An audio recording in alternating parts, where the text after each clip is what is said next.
Good evening. Hope you're all doing well. Today we're learning Maseches Sotah, Daf Chaf Beis, and we're starting on the second line of the page. Tonight is Thursday night, so we're going to be learning a little bit more than the one blot. We're in fact just going to finish a very lengthy Mishnah down about 2/3 of the way down on Chaf Gimel Amud Aleph, and as you can see, the next couple of blot are normal, and Chaf Daled Amud Beis for Shabbos is relatively short, and then Sunday back in the grind. Although Sunday, Monday, Tuesday, Wednesday, Thursday, I'll be out of town and posting over the course of each of those days. Your boos have been heard and ignored. Thank you very much. Oh, really? Yeah, sure. No problem. Sure. No problem. I'm going to tell you what hotel. I'm staying at the Motel 6. You can find me there. Okay. The Gemara says on Chaf Beis Amud Aleph, second line, we had been learning about a person who is Karav Shana V'lo Shimesh.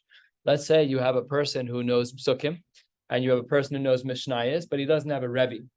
So that person is not glorified in Jewish law, even though by us that's like, wow, look at me, I learn. It's Zelotov. That's what the Gemara is going to say right now. The Gemara says Itmar, the Amoraim, had a lot of different shitas about this. Karav Shana V'lo Shimesh Talmud Chacham. If you have a person who learned a lot of Tanakh, and Shana he learned Mishnayos, but he didn't have a Rebbe who was a Talmud Chacham. So how do we view this person? Machlokas Amoraim, Rabbi Elazar Omer, Harei zo am haaretz. It's very nice that you know Mishnayos and that you know Psukim. You're an am haaretz. You're basically useless. Reb Shmuel bar Nachmani Omer Harei ze bur. You're worse. You completely lack knowledge. You're a shell, an empty shell. Rav Yaneh Omer Harei ze kusi. If you have no ne'emanus, akusi has a din in halacha. You're treated like a guy under certain circumstances because you're such an am haaretz. What? Oh yeah, that guy. Yeah. Yeah, I mean, there are times in halacha where we view Jews like that, where, I mean, this is a little worse. Like the Gemara in Chulin says, if someone doesn't have ne'emanus by Shabbos, they have no ne'emanus by Kashrus. We make these equivalences. Okay, that's worse than this. And Rav Acha bar Yaakov Amar, he's even worse than all of them. He says, Harei ze magosh, this person's a sorcerer. And Amar Rav Nachman bar Yitzchak mistabar ki Rav Acha bar Yaakov, I think he's right, the one who says that he's a sorcerer, because Tamar Inshi, Ratin Megusha v'lo yada my Amar. This guy, he's a total goon. He's rambling words and doesn't even know what he's doing. He's a sorcerer. He's just saying incantations. He doesn't even know how they work. He just keeps saying things.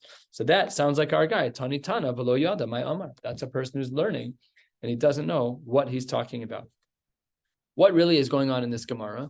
If a person is Karav Shana, a person knows Tanakh and they know Mishnayos, but they don't know the Svara beneath the Mishnayos, you can't paskin any shilas. If you only look at Mishnayos, you are getting mamish the top layer of what could be a very deep sugya, and it usually is a very deep sugya.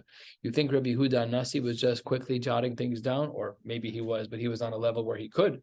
We can barely understand the Gemara as we read it now. So you're going to say that we should be a posik. If you're Karav Shana v'lo shimesh Talmud Chacham, you're a disaster. You're a disaster. You're equivalent to a sorcerer. Tana Rabbanan, 8 lines down on Chaf Beis Amud Aleph, am haaretz. How do we define an am haaretz? You're an am haaretz if you don't say Kriya Shema in the morning and in the evening with its brachos. Anyone who doesn't wear tefillin is deemed an am haaretz. Anyone who doesn't have strings on his garment. To be clear from the pashtus of the Gemara, it doesn't mean that you have to wear tzitzis. It means that if you wear a 4-cornered garment, you have to wear strings on it. And if you wear a 4-cornered garment without strings, you're not only mevatel mitzvah, I say you're an am haaretz. So that's the parameter of an am haaretz. Rabbi Yonasan ben Yosef Amar Kol sheyesh lo banim v'megadol lilmod Torah. If you bring children into the world and it isn't your aspiration that they should be learning, then you've made a big error. Even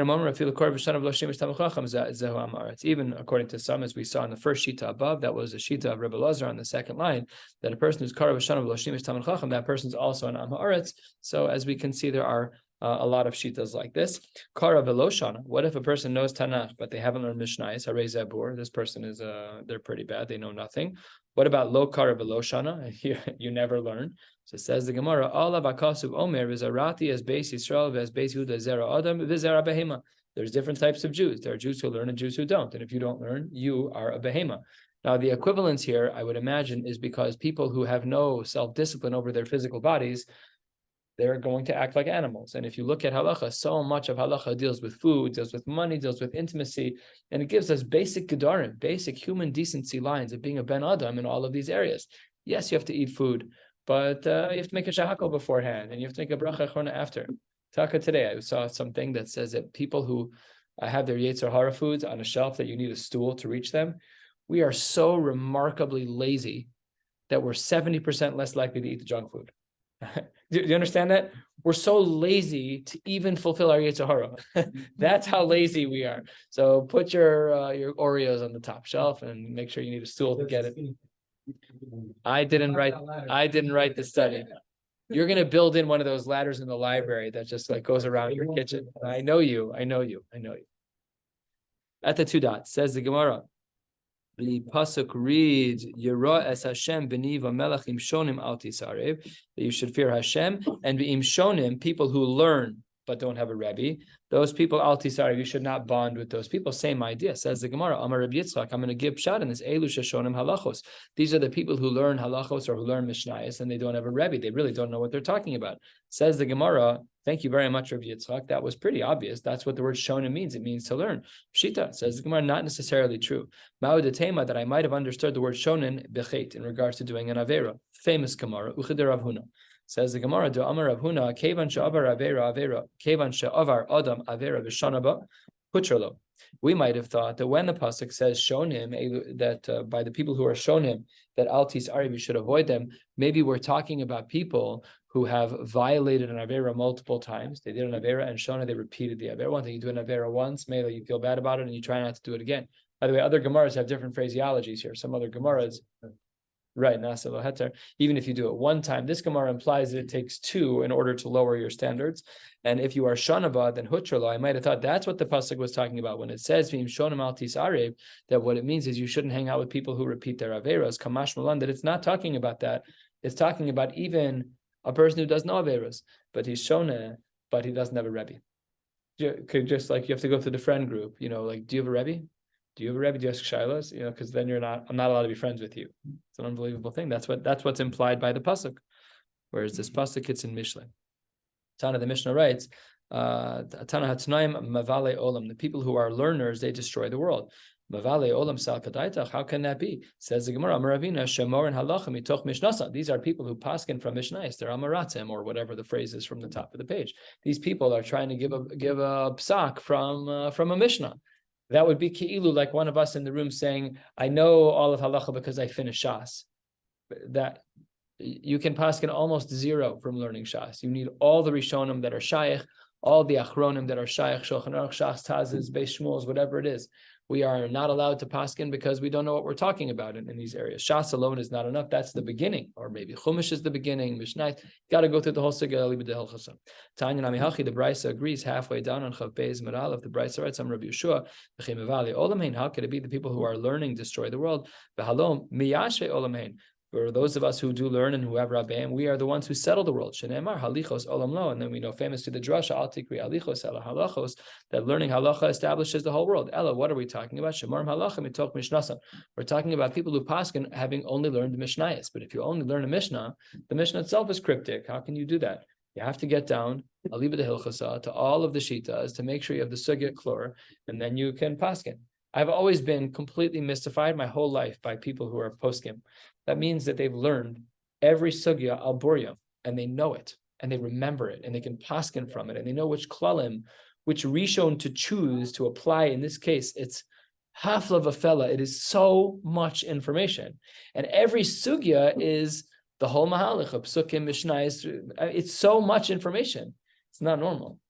Yeah, Rabbi Reese learns here Sunday morning. It's unbelievable. It's encyclopedia upon encyclopedia. It's unbelievable. We had said that there's this idea of an isha prusha, this idea of a woman who's overly frum. So let's see what this means. Tana Rabbanan besula tzalyanis, a woman who's a besula who davens a lot. The almana shovavis, an almana who's very social. The katan shelo kalu lo chadashav. All of these people hare'elu mevale olam. Doesn't sound like these people are so bad. A woman who davens a lot. Why is she so bad? Let's see what's going on here. Eini, the Amar Rabbi Yochanan lamadu yirascheit mi besula v'kibul schar me almana. We learn about yirascheit from a besula, and we learn about getting reward from an almana. How so? Yirascheit mi besula, because we have a story of Rabbi Yochanan shamalahi besula denafla apa v'kamra. Rabbi Yochanan saw that there was a besula, as a single girl, and she had fallen on her face in prayer. Ribono shalolam. Varasa Gan Eden, Uvarasa Gehenim. You created Gan Eden and you created Gehenim. Varasa Tzadikim, Uvarasa Rishayim, good and bad people. I never want to be the source of a person's downfall. What do we learn from her? That's yiras chet. That's yiras chet. And as well, kibul schar me almana. How do we know about kibul schar from almana, that we can get reward? We learn that from an almana. There was a woman who lived in a particular community, and she had a shul around the corner. And kol yoma, every day, havas asio masla be medrasha de Rav Yochanan, she would pass over the shul that was right next to her house or around the corner. She'd walk extra far. We did this as little kids. We used to walk to Beis Yitzchak, the Gerses. We used to walk. It was much farther. Yeshurun was way closer. It was in Rabbi Raka's shul now. I don't know how many more shuls there are now. There was a lot of shuls that were shorter than that. And then Shari Tzedek, it didn't matter. We walked to Beis Yitzchak until Kin's open. Then we walked to Kin's. So she passed over the closer shul. So Amar La, Rabbi Yochanan says to this woman, Biti, my daughter, lo besak nestes b'shiva v'usach. Why are you walking from West Rogers Park to Peterson Park? You've got plenty of shuls right where you are. Why are you doing that? So she says, Amar La, Rebbe, v'lo schar psios yeshli. All right, schar halicha, I'm going to walk to the further shul. So that's what the Gemara says, and therefore we learn schar from her. So how can it be that the Brisa says that this almana is the example of an isha prusha? She's doing everything wonderful. She's a tzaddikas. So the Gemara says, ki ka'amar, when we say that the almana is a prusha, that's kegon yuchni bas retivi ayin sham in the Rishonim, that this woman was a charlatan. She used to hold on to spirits in jars, and then she would tell everyone that she was davening to release the spirit, and then she would quote unquote daven and open the jar at the same time. So she was playing a game. It was a smoke screen. She wanted everyone to think she was a tzaddikas, but she was manipulating things behind the scenes. She was a sorcerer. So that's what the Gemara says is talking about. What's left out from our Gemara is why the basula was included in this. Well, that we don't know. The Gemara doesn't deal with that. 6 lines from the bottom. My katan shalokala lo chadashav. What does it mean that there's a child who didn't complete his? Which one? Yeah, it's a crazy Rashi. It's absolutely crazy. I mean, I loosely summarized it, but it's crazy. Yeah. By the way, whatever. I don't know. You have to read it yourself. We don't. I don't. Because then you need to. Once you read it, you need all the Meforshim to figure it out. It's very cryptic. But she was a capable person apparently, but she was a charlatan. So the Brisa also said that a katan shalokala lo chadashav, that a child that did not complete its months, and typically that means that a child that's born early, right? It was born early. It's often what we refer to this as, that this person is part of the category of mevale olam. So says the Gemara, my katan shalokala lo chadashav. What did the Brisa mean when it said that a katan shalokala lo chadashav was part of the category of people who are mevale olam? So says the Gemara, hacha targimu. This is the right way to explain it. Zed talmid chacham hamevayit birabosav. This is a Talmid Chacham who rejects his Rebbe's ways. That's considered like, and what's going to happen? He's not going to live as long. And that's what it means, Shelo Kala Lo Chadashav. He's being a child. He's being a katan. He's acting like a toddler. And Lo Kala Lo Chadashav, he's not going to have a good end. Rabbi Abba Merzeh Talmud Shelo Higia Leho Ro More. It's actually this, when the case of katan Shelo Kala Lo Chadashav is someone who starts paskening earlier than he should, like a katan Shelo Kala Lo Chadashav. The Amar Rabbi Abahu, Amar Rav Huna, Amar Rav Ma'idich. What does the pasuk mean when it says Ki Rabim Chalalim Hipila, that many corpses have fallen, Ve'atzumim Kol Harugeha, and very strong are the ones that kill. Ki Rabim Chalalim Hipila. The first part of the pasuk, what does it mean? The Gemara says it means the Talmud Chacham Shelo Higia Leho Ro More. That's a person who didn't finish their Dayanus course yet they're walking around like saying they have the answer to every shaila. That's not right. Ve'atzumim Kol Harugeha. So strong are the ones that get killed. The Talmud Chacham Shehigia Leho Ro Ve'eino More. This is the other side of the fence. This is talking about a Talmid Chacham who is capable of paskening, but he hides in the shadows and he doesn't come out. This is punishable too. Klal Yisrael needs poskim. We need dayanim chashuvim. So if your person is of caliber and they have the information, I'm not saying if they're not yet a dayan. If you're already a dayan and you're ready to go, and you say pasnisht, it's not for me, you're wrong. You gotta crawl out of the shadows and you gotta start doing your responsibilities. That brings us to Daf Chav Beis and Beis right at the top. Yad Kama. When is a person ready to be a dayan? Ad arba'in shnin, up to 40 years. So this either means, as a discussion in the Rishonim here, does it mean 40 years old or does it mean after 40 years of learning? We're used to hearing 40 years by Kabbalah or ben arba'in lebina, or is it that you have to learn for 40 years and then you're shaykh to do that? There's a Dayanus program in Eretz Yisrael. It's like an 8-year A to Z. I don't know how you learn everything in 8 years, but that's what they do. That's what they do. I think Chafetz Chaim Smicha is also like that. They make you learn for like a decade, and you have to know you become a dayan when you're done. So says the Gemara, the measure is 40 years. Aini, is that really true? Top of Chav Beis and Beis. After all, Rabba Uri. Rabba was the one who taught, and Rabba died when he was 40. So Pashat that he was already a dayan by the time he was 40. He was probably a dayan in his 20s. There's a lot of young people in the world, relatively young people, who are functioning as dayanim. They haven't learned for 40 years. Says the Gemara B'Shavin, we're talking about someone who is equivalent to those people. Rashi's end of the second line, Dibur Maschel B'Shavin, Im Shavu L'Gadol Ha'ir B'Chachma Moter L'Horos, O She'ein Zaken Mimenu Be'ir. Either he's equal to the greatest in town, even if he's younger, or that he's the best in town, and there's no one older. Says the Gemara, Makos Prushin, what a fascinating Gemara. This Gemara says these are the Makos Prushin. We loosely defined this yesterday as someone who is so holy, they take off their glasses, they're legally blind, they're walking into pillars, they're super from. So says the Gemara, what does it mean to be super from? Tanu Rabbanan, Shiva Prushin Hain. There are 7 types of people who are like this. Prusha Shichmi, we're going to read them and then go through each one of them. Parush Shichmi, from the word Shem, Parush Nikvi, people who stub their toes, Parush Kizai, people who are bloodletters, Parush Maduchaya, these are people who are kind of like the pestle, from the mortar and pestle, Parush Machuvasi Ve'esena, people who say, tell me what to do and I'll do it, Parush Me'avo, Parush Me'ira, and people who are so from in regards to Ava and Yira. So what do all of these things mean? Some of them don't even sound so bad. So says the Gemara, Parush Shichmi, Zehu Osem Maisa Shchem. What did Shchem do? He raped Dinah. Then he made everyone get a bris. So if you only see the second act, it appears that it's a Maisa Tzidkus. You're getting, they're goyim, but it's no mitzvah, but it's a Maisa Choshev, whatever, you want to call it whatever you want. But really, what was it? It was a smokescreen for the Avera. He wanted Dinah. So Shimon and Levi, they went and they said, we'll make a deal with you. You guys all get circumcisions, and then you can have Dinah. And then the whole thing was a smokescreen. So Parush Shem is where you take your second behavior and it masks your prior behavior. Next is Parush Nikvi. What does this mean? The one about stubbing toes. You can never look up anywhere you go, and you stumble over things. You got bruises on your shins. You're stubbing your toes. That's not the way the world was intended to function. You have to. Okay, it doesn't mean you should be in inappropriate places. You should be in appropriate places. But okay, say there. But the world is what it is. But you gotta not look. What is the case of Parush Kizoy in regards to bloodletting? These are people who keep their eyes down. They just had bloodletting, and they keep bumping into walls and leaving a blood trail everywhere they go because they're being very from. Parush Maduchya, Amar Rabba Barshila de Mishpa Kiduchya. He folded himself over like the duchya, like the pestle, which had like a handle. It had like an L shape to it. So he was folded over, constantly looking down. I don't want to say in whose name I heard it from because I'm not 100% sure it's this person, but one of the greats of the past generation apparently had said that it's not our Masorah to take off our glasses when there are women around so that we can't see them. That's not what he said. It's not our Masorah. Our Masorah is either to not be there or to be strong enough to be there, but not to take off our. I'm uncomfortable saying who it was. I'll tell you offline, but he had said, I had heard in his name that he had said that's not our Masorah. Our Masorah. Who's our? Okay, fine. This is interesting. Person says, Parush Machovasi Vesena. Why would you criticize that? A person says, what are my obligations? And I'll do them. That's the Jewish people. That's Naasev and Ishma. What's the problem with that? You say that's a compliment. Even after I finish halacha, tell me what else I can do.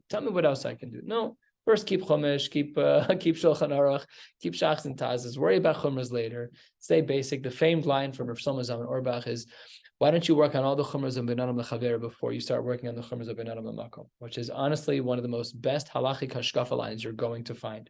Be a master of working with other people, and only then worry about the chumras of Bein Adam L'Makom. Next case is Parush Me'ava, Parush Me'ira, Amar Lo Abai V'Rabba Latana, Lo Tisni, Parush Me'ava, Parush Me'ira. You need to take that out. That's not acceptable. Those are tolerable forms of prisha. Why? To Amar Rav Yehuda Amar Rav, famous Gemara, L'olam yasok adam b'torah v'mitzvah afilu shelo lishma. Even if you're trying to be a little overly stark with your yira and a little overly stark with your abba, that's acceptable because mitoch shelo lishma ba lishma. Because even if you start with an ulterior motive, it doesn't matter because you'll reach greater heights. So you fake it till you make it. If you want to pretend like you have Yirah Shamayim, great. Pretend like you have Yirah Shamayim. That's okay. Amar Rav Nachman Bar Yitzchak, he says, Dimitamra mitamra. There are people that are hidden who have hidden things. With the megalia megalia, those who are revealed are revealed. But Beidina Rabba Lispara Mehani Dechafu Gunde. But the Beidina Rabba upstairs, up in heaven, Lispara, there's going to be a payment Mehani Dechafu Gunde for people who dress in clothes, in black clothes. It was considered chashuv to dress in those clothes, whatever that means back. If you're dressing like a dayan and you're you're Na'am Haaretz, like you're gonna be held accountable for that. It doesn't mean we shouldn't dress nice, and it doesn't mean we shouldn't dress regal for what it means for ourselves. But you need to match. You need to fit. You can't be wearing the clothes of a melech when you're a peasant. It doesn't make sense. Amar la Yanai Malka l'debise. Yanai Malka said to his wife, Al tisyar imin ha-prushin. You never need to fear the prushin, the tzaddikim, the people who do things right. V'lo mimisha ein prushin. You also don't need to worry about people who are not so yashar, like me, like Yanai, because those people are in my pocket. Ela minat tzivuin shedoman the prushin. But you need to worry about people who dress in clothes that really look like prushin. Shema'asein k'maisa zimri u'mevakshin schar kepinchas. These are the people that we're worried about. They act like a menuval. But then out in public, they're like the most chashuvei ha'am. Like, oh, I deserve schar like Pinchas. But an hour ago, public display of affection, like the example given here is so incredibly extreme. When you have a zealot who stopped a magefa, like you're talking about the polar opposites of humanity. We're going to learn this Mishnah, which is very lengthy. It's a full amud, and then we will stop. We have already learned the first part of this Mishnah elsewhere out of context. Reb Shimon Omer, we're 2/3 of the way down on Chaf Beis and Mid Beis. Reb Shimon taught us, Ein schus tola b'mayim hamarim. He says that there's no such thing as a schus that will delay the effects of the mei hamarim. And we discussed yesterday is according to the Shita that says that we do have a tzliya where the effects of the mei Sotah can be pushed off. So do we then say that it's because of Talmud Torah, because of a mitzvah? We concluded that's because of Talmud Torah, and even though a woman doesn't have a mitzvah of Talmud Torah, but if she's raising her children for Talmud Torah and letting her husband be out and learn to support the learning, then she gets half of the schar that we get. I remember hearing from one of my rabbeim that women actually get more than half of the schar because we're always mevatel a little bit while we're here. We're driving here, we're driving home. While we're here, we schmooze a little bit. They get 50% of the schar minute for minute that we're gone. And we get 50% of the schar of what we actually do. So we have to try and capitalize. I'm not saying we don't want to be a parish to the point that you're antisocial. I'm not saying that either, but there's a fine line. So the Mishnah writes that Reb Shimon was not a fan of the Shita of Schus Tola, and here's the reason why. And it should be She'im. Because if you say this, if you say that there is such a thing, that a merit that can postpone the effects of the mei Sotah, so then then you're going to cause a hesitation by women who might say, yeah, maybe I have a schus. I'll drink it. I'll gamble. And that's not what we want. Because if in fact they're guilty, we want them to say Tmea ani. We don't want them to drink the mei Sotah. So here we have a problem that if you build in a delay of schus, then it's possible that a woman will drink the mayim ha'me'orerin, even though she really shouldn't be drinking them. Not only that, but also, what about people who drink and they don't die? So what will people say about them? They're going to drink, they're not going to blow up, and all the people who had already judged her will be like, she's actually guilty, she'll die later. She just had a schus. She raised her kids to go to day school, whatever it is. All of that is Shitas Reb Shimon. But Rebbe Omer, no, that's not correct. Yes, there is a schus, it postpones her punishment, but the postponement is not permanent. It's inevitable that she will not succeed. She will not have children. She will not improve. She'll continuously deteriorate. And Lasov, she's going to die the same death. It just postpones the death a little bit, but it does, in fact, still happen. Okay, let's say that nitmeis minchasa, changing gears. Let's say that the korban mincha that we know that an isha sota brings, that we said it's a little bit different. We said it doesn't have levona, it doesn't have some of the other things in there, whatever the differences are, that's not for now. If it became tameh, so ad shelo kitcha b'kli, before it's put into the kli shares, if that's when it became tameh, arei kechol hamenachos v'tifte, that can still be redeemed, no problem at all. But once it becomes kadosh in a kli, once it's put into the kli shares, then then at that point we put it into the pile of the deshen, and then it gets burned.